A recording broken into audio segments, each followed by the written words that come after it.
Hello to current and future leaders. Thanks so much for joining us for another episode of The Big Idea. I'm your host. I am the spokesperson for the U.S. mission to the Association of Southeast Asian Nations. And we have a special show today in honor of World Ocean Day. My friend and soon to be yours, please welcome to the program, JM. Hello, everyone. Good afternoon. Thank you for Good having me. afternoon. So good to see you, JM. And what a beautiful batik you have on. Thank And you a so wonderful much. and a wonderful background. Your background is already making me think about how precious water is and the ocean is, and how we all have to work together to protect this ecosystem. But one of the reasons I wanted to talk to you today is because you understand that it's not just this word ecosystem. It's not just about animals, it's about people, human beings, humans who live by the ocean and need the ocean for their livelihoods. And that's what I'd like to talk to you about today. All right. I'm So, also looking forward for everything today. yeah, Thank so I you. know before the show, we were talking about various communities that rely on the ocean. So I'm going to give you the floor and just present one community to us, and let's get the conversation going. All right. Since the beginning, since I engaged in marine conservation back in, I think that was around 2016, more or less 6 years from now, I met this community, a very small community in the island province of Guimaras in the Philippines, and that is called Barangay Lawi. Actually, my background here is the view, is the scenery during a low tide in the area where people are cleaning for their day-to-day food, aside from relying to the sea for their livelihood. So basically, I fell in love with this community when in my first engagement with them, when I went there as a researcher, to which I was actually looking at their marine turtle engagement, their local marine turtle conservation program, where we were able to assess their commitment to funding it, to supporting it, despite the lack of economic support from the government and other organizations. So basically, I really saw the light, or I saw the good point to which this community's eagerness to support the environment, to which some of the elders in the community we were able to talk.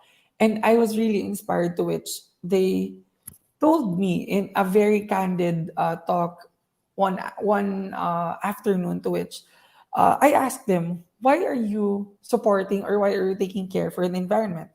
And they just replied in the local language, it's a part of them.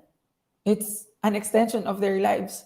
And of course, one thing that they owe for their children, to their grandchildren, and to the generations to come.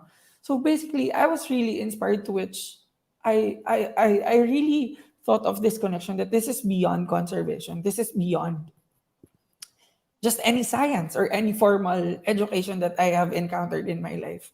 But that was really a narrative, or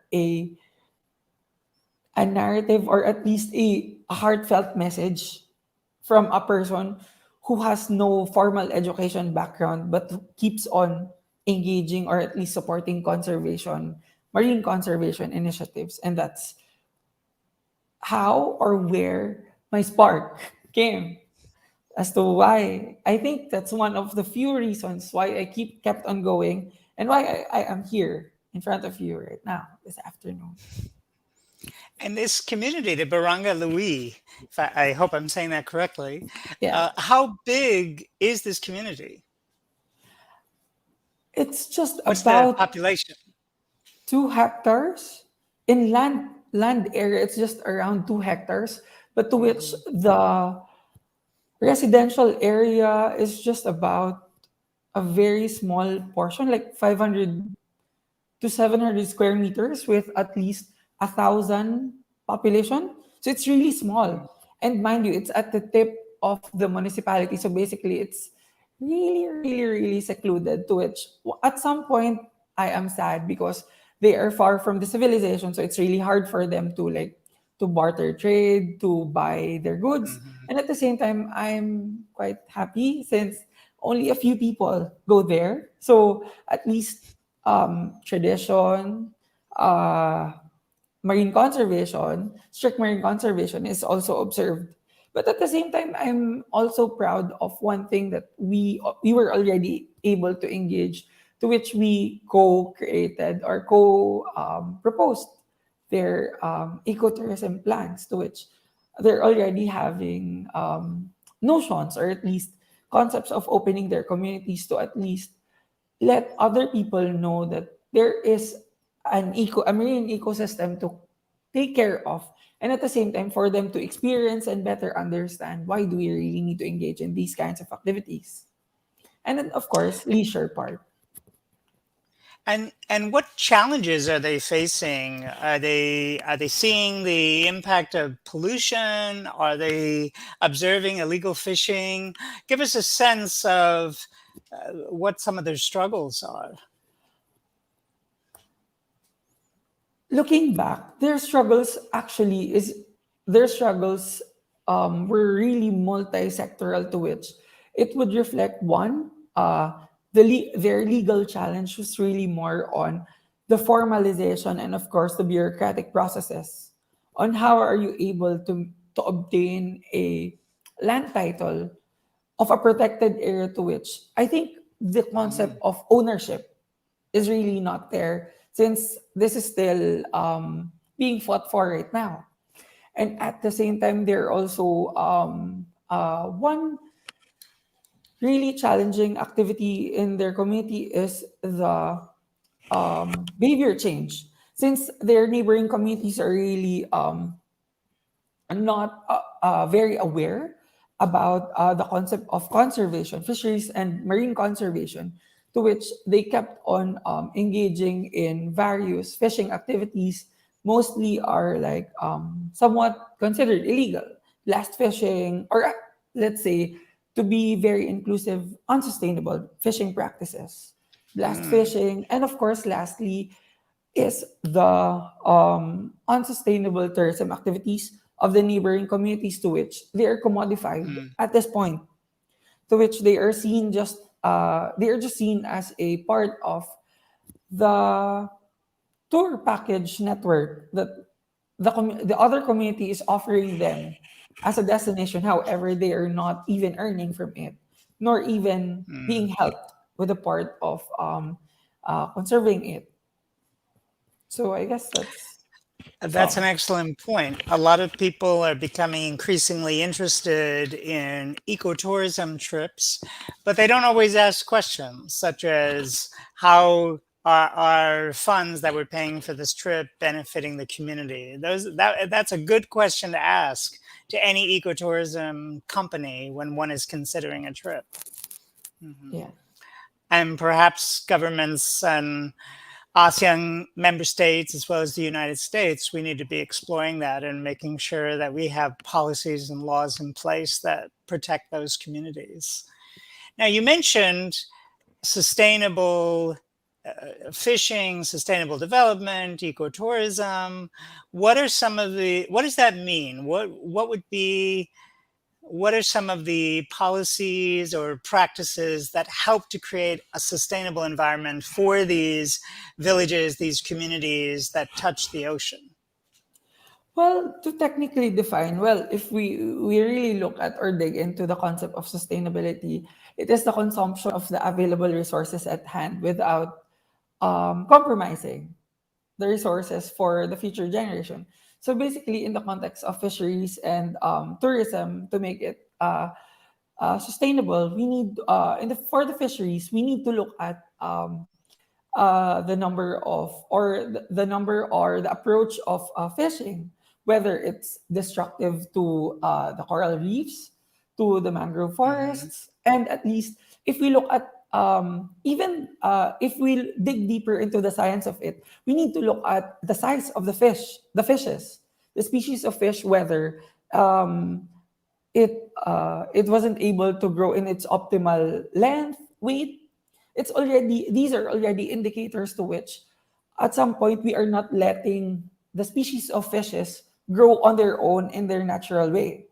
And then at some point we also need to consider their habitats, which are the coral reef. If we keep on damaging them at some point, we are also to be blamed. Why are we experiencing a lot of natural disasters? Because at the end of the day, we need to look at that the purpose of these coral reefs or in other marine ecosystems are not just to house or to become habitats of our marine species that we are consuming. These could also act as education material for experiential learning and barriers for big waves when these are coming. And at the same time, this is also intersecting on the aspect of tourism. Why do we need to keep on asking ourselves, what do we get from the pleasure of looking at these things? One, for ecotourism, one is the pleasure of engaging with the nature. It's really pleasing to see, aside from hustling in the concrete jungle, as to what area are we. But at the same time, we also need to consider the impacts of our day-to-day lives. Because as they say, sustainable lifestyle is not an overnight or nor a mere lip service. Sustainable lifestyle starts from how you look at or at least perceive in the very first minute as you wake up, and how you look forward to the next day before you go to sleep. That's how I look at conservation, because since I think when I started the conservation, or at least trying to venture in the a world or life of sustainability, it was never it I already converted the concept of sustainability as a mere theory or as a mere aspect. But I was really inspired with the auntie that I was able to speak, as I have shared earlier, that this concept of sustainability is really a lifestyle that it needs to be ingrained in our day-to-day lives. Even the smallest of the things that we do, far from the oceans up to the ridges, they could really make a great impact to everywhere we go, from the ridges to the reefs. So yeah. You touched on so many different aspects about how we can think about the ocean, not only for ecotourism, going there and admiring the beauty, but how the resources that we cultivate from the ocean, they do touch our lives. We eat from the ocean. Products from the ocean are used to create other products that we use in our daily life. We don't always put the puzzle together, but the information is out there for us all to access. Now, I know that there are a lot of non-governmental organizations and youth projects that are developing awareness and putting out efforts to make sure that we're all living in a sustainable way. Could you give us a couple of examples of some initiatives that you've seen that have made a difference, made an impact? All right, thank you so much for giving us this platform, Sir Jason. So, well, if we look at it as a person who has a background in community development, we really need to before engaging in communities, or at least in these kinds of projects, we really need to look at and better understand what does the community need. We need to at least fashion our projects, or at least our initiatives, in an in a solutions based, and at least in a problem based initiatives. So I think if I may share the previous engagements that we had, one initiative that I'm really proud of, that I would like to share to the community, is our Trail X project with the other U.S. government alumni, uh, other U.S. government alumni members. To which this Trail X program, we already consider this as a program, is a 5-year program, which was supported by which is continuously being supported by the U.S. Department of State, to which we were able to engage various stakeholders in an experiential learning activity for the environment. To which first we were able to engage with indigenous communities, the Kati-Kati tribe of Guimaras, to which we shared them the concept of marine conservation. And at the same time, they also shared us their stories, their culture, to which how they were able to connect with the environment and how does that affect them in their day-to-day lives. And at the same Hmm. time, we proceeded in engaging in government organizations to which the shift of the Trail X from its pioneer implementation, we look at governance, the blue governance, the blue economy, and the green governance, to which Hmm. we engage Now, with them. Yeah, now, when you go were ahead. engaging with them and listening to those stories, did you have a translator or did you know the language?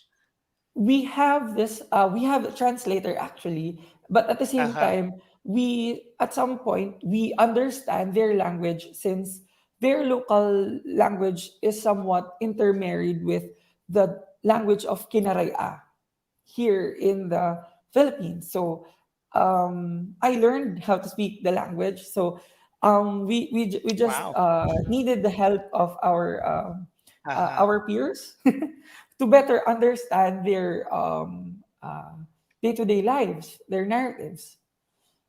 That's And wonderful then because in order to help a community, you need to get to know the people, need to go know their concerns. It needs to be a lot of communication, a lot of two-way interaction, so that you're not just pushing them to do things, that there's what we say in English, buy-in. So they believe that these changes are good for them, and you are adapting your recommendations based on what they really need in their daily life. So that's excellent. Oh, that's great. Now, I understand you brought with you some photos of your programs, and I would really like to see some of those photos now. yeah, sure. Let me share to you some of the photos that I had. So actually, if I can I just discuss this in chronological order Sure. so that they would also can I have a next photo? Next photo. Next photo. Oh, All I think right, I will maybe they were start put in here. backwards. So this is this one. No, the other one, the one with the sea cap. Yeah.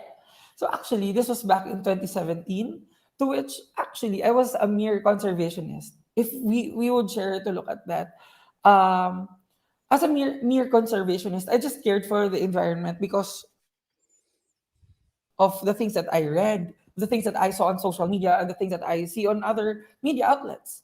But I think this this program with the Say Philippine Seas and YSEALI was really an eye opener for me to meet um, great minds from people from the different parts of the Philippines, to which it gave me broader perspectives, to which that conservation is not really a mere or it's not really a hard science.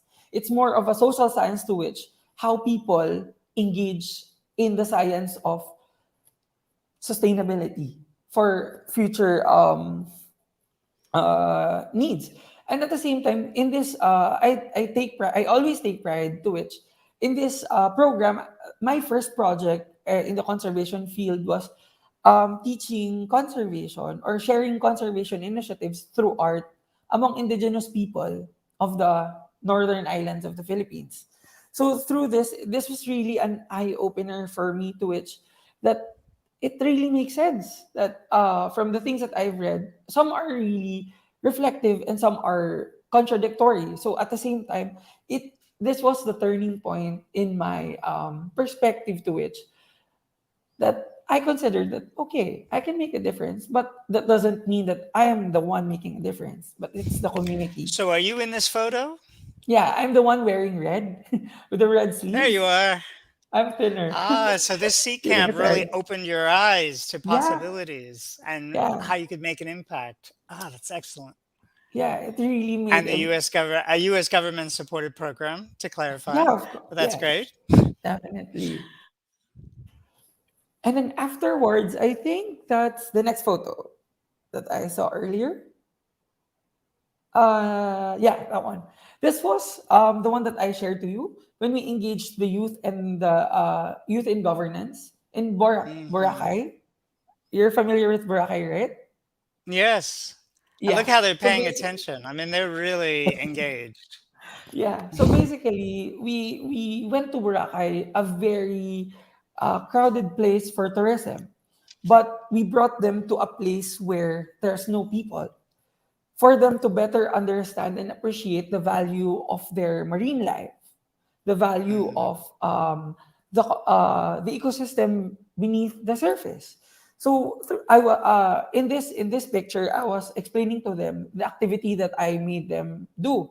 So this was the transit walk, to which they need to tell me what they observe in the space that was provided, to which what should be there and what are the things that they saw that were peculiar to the area and shouldn't be there. And look at the intersection.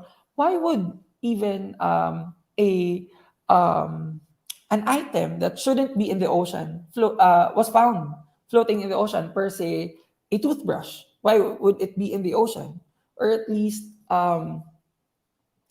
let's say, other plastic wrappers that was Hmm. labeled and made from Malaysia was found there. So it's really surprising that we could even see Malaysian packaging in the oceans, or in the sea of Boracay.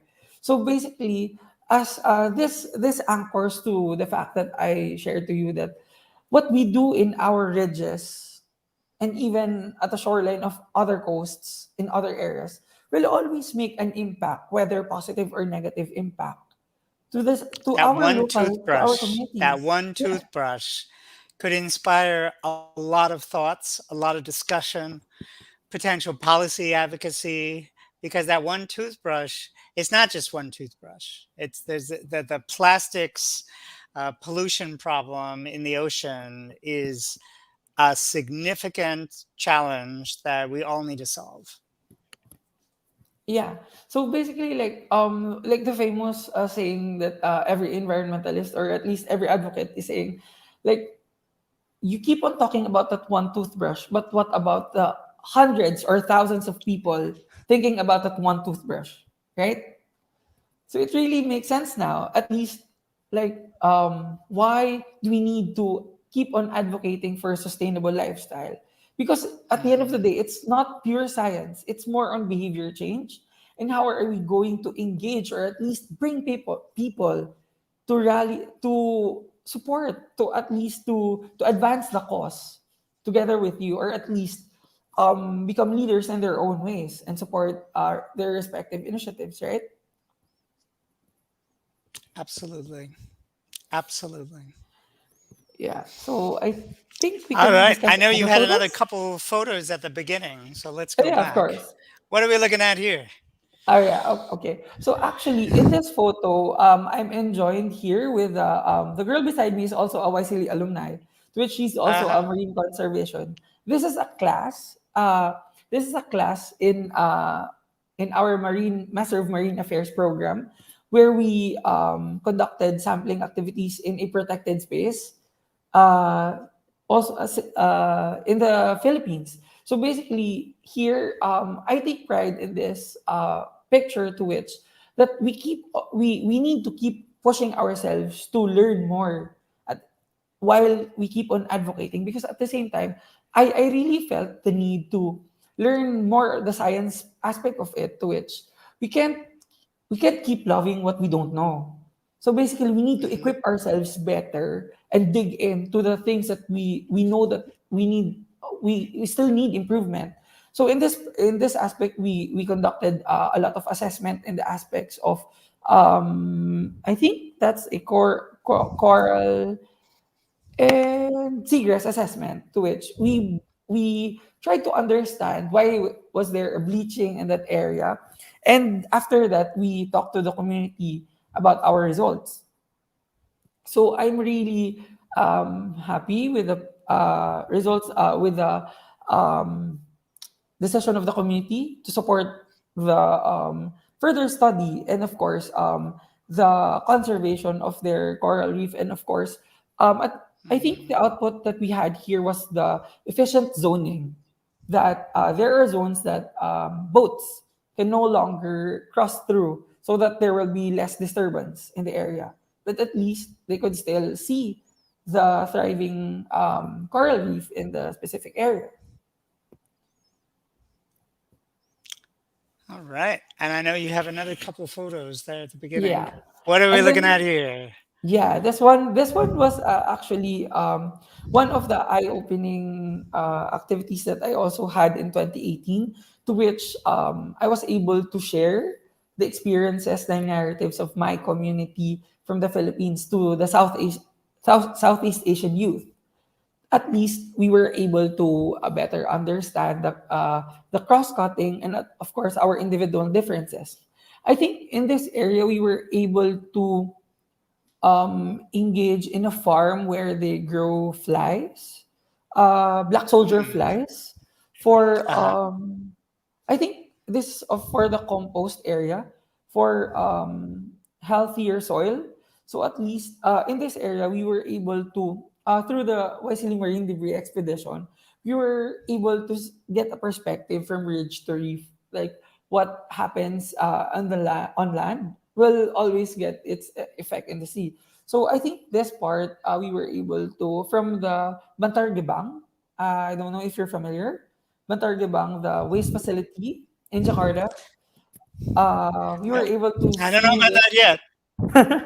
Yeah, so at least we were able to get some perspective from the farmers, the fly farmers, so that on how they were able to keep their wastes, their organic wastes lesser, to which they Uh-huh. feed it to the black soldier flies, and use them as a fertilizer in supporting farmers in some areas of Hmm. Indonesia. And then All at the about same time, sustainability. to lessen the use of artificial fertilizers, that which could also affect to the run of water, which will soon lead to the sea. So Hmm. if you can see the picture of what I said earlier, is that it's more of a ridge tree perspective. And then I know you have one more photo. Yeah, yeah. Now, Okay, this was the what's going last. on here? All right. So we in this picture we were doing, I was invited to talk about environmental conservation in a class in the university where I'm working right now. So we're doing the famous fin pose, the fin pose of the say Philippine seas, to which it reminds us that all species, or at least all lives, matter. To which we I was able to discuss. I think the discussion was entitled "The ABCs of I'm not Conservation." sure if I'm getting it. How does this mean? Yeah, Uh, this is a and fin this pose. means So something about life? What yeah, does it like mean? shark, Oh, shark. shark. You're Yeah, making a like a shark shark, right? fin. Oh, to Yeah, because appreciate the diversity in the ocean. yeah, yeah. Ah, I understand now. Yeah, got it. Great, great. I'm glad that Oh, you were able yeah, to get it, Jason. So yeah. to go back, just a bit of what I've discussed. I think the title was, as far as I can remember, it's the ABCs of conservation. So it's communication and conservation. So basically, it revolves around the science communication of conservation, and how people and how the youth can act on it. So I think Mhm. actually at the end of this talk, I left them the a parting statement, to which these ABCs are not firm, are not rigid, to which um, they're not definite, since these ABCs are just your guides for you to create your own ABCs in your respective communities, as Mhm. you advocate, as you continue advocating for the preservation, the conservation of our environment. And at least that this famous quote that I always remember from my co-participant in the sea camp, that as long as one fish is still swimming in the sea, there's still a fighting chance. And so I always believe that in this picture, as long as there's one youth who believes and at least entertains the sharing or at least shares the same value with you, there will always be a fighting chance for Well, us I think we're to, going to have to close it there. Boy, the time yeah. just flew by, but I love that message. As long as there's one fish still around, life is still there. There's still possibilities. And as long as there's one person, one youth who wants to focus on these issues, there's hope, there's a chance. And fortunately, there's never just one person who cares about these things. There's a whole community of people who want to work on these issues and learn from each other and equip ourselves with knowledge and resources and ideas. So, for everyone who listens to this program, please reach out to us. Do you have an idea for the ocean? Are you interested in doing a project? The US government might be able to help you, and we might be able to put you in touch with mentors or new friends who care about the same topic. So please do reach out to us. Thank you so much, JM, for giving us all this great information, celebrating World Ocean Day with the US government. Thank you so much. And thanks to our audience for tuning in. Until the next time, thanks so much. Thank you so much for having me here.